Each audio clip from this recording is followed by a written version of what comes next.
showed you all the other places to get to this one. This is really the important one here, okay? And anytime you know you're at an authentic place, one way you know it is you can pull the ancient text out and read it, and it makes sense.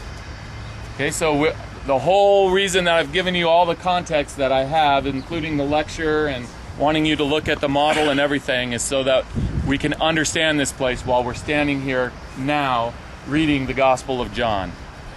Okay? Shemon was on paid staff when he used to dig here back in the early 70s. I've seen pictures of him on this dig, and I told him, I said, I didn't know that you used to be in the band Led Zeppelin, but that's exactly what he looks like. He used to put his lunch in that arrow slot right up there that we were looking at on the other side. Okay?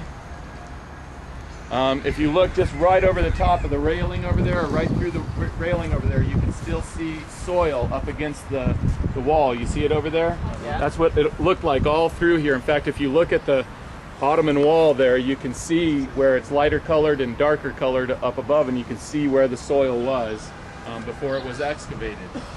Shemon tells the story about this excavation, that they already knew what they were going to find before they dug. Now, how would you possibly know what you were going to find if it's underground? It's because they were using in one hand their spade, and in the other hand the ancient text of the Gospel of John. And the Gospel of John told them that they were going to find two things. They were going to find a gate, and they were going to find a stone pavement. And that's exactly what they found. So that's what we're standing in right now, is the gate that they uncovered. This is two sides to that gate. And then if you look towards the Ottoman wall, you'll see the steps for the gate cut into the bedrock up there. You see there's just a few of them there still preserved. If you look to the left of it, you'll see these stones with the bulge that comes out, which is very Herodian in nature. And so you can see part of the preserved wall there just to the left of those steps from the time of Jesus.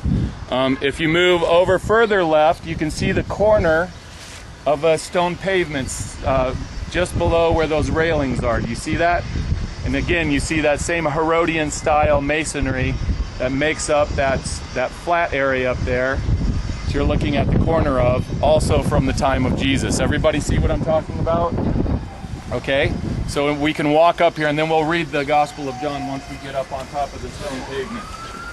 We can come up.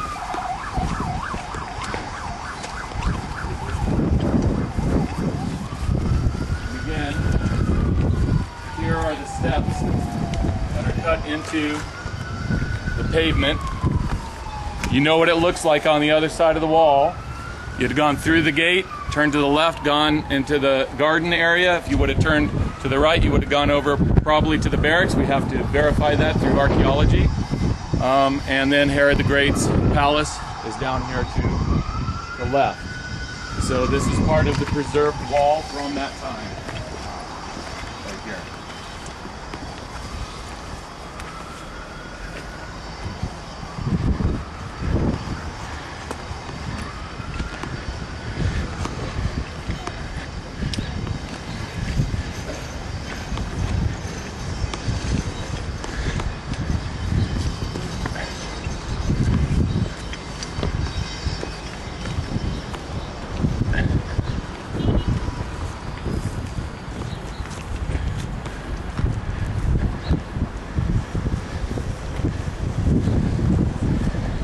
Okay, make your way up here onto the stone pavement. You can see the stones that make up the floor of the pavement here. Again, looking at the architecture structure here. Over here, and you can see this flat area. Now, one of the most important things they found up on this flat area, they found right over here where I'm standing. Okay, they found part of a judgment chair, okay, in the excavations in the 70s. A bema seat? Yes. Well, kind of like that. Kind of. Yeah. Jesus answered, "You would have no power over me if it were not given to you from above. Therefore, the one who handed me over to you is guilty of a greater sin." From then on, Pilate tried to set Jesus free, but the Jews kept shouting, "If you let this man go, you are no friend of Caesar's. Anyone who claims to be a king opposes Caesar." When Pilate heard this, he brought Jesus out and sat down on the judge's seat at a place known as the Stone Pavement, which in Aramaic is Gabbatha. It was the day of preparation of Passover week, about the 6th hour.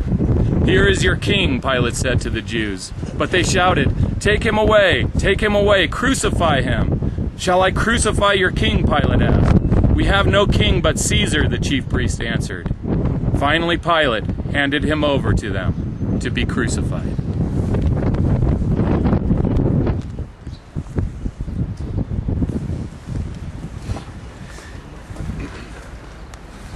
So this is the fourth place that the material that we're going through in the Armenian Museum comes from, is this dig right here. And so this material obviously is very, very important. And if you look in your study Bibles, you'll see that the maps in there, they know that this took place at the palace area, but they don't know exactly where the gate is. They don't know where the stone pavement is. They don't know that part of a judgment seat was found here. And so it's important that we get this material published so that it's available to everybody and so that they can make more accurate maps.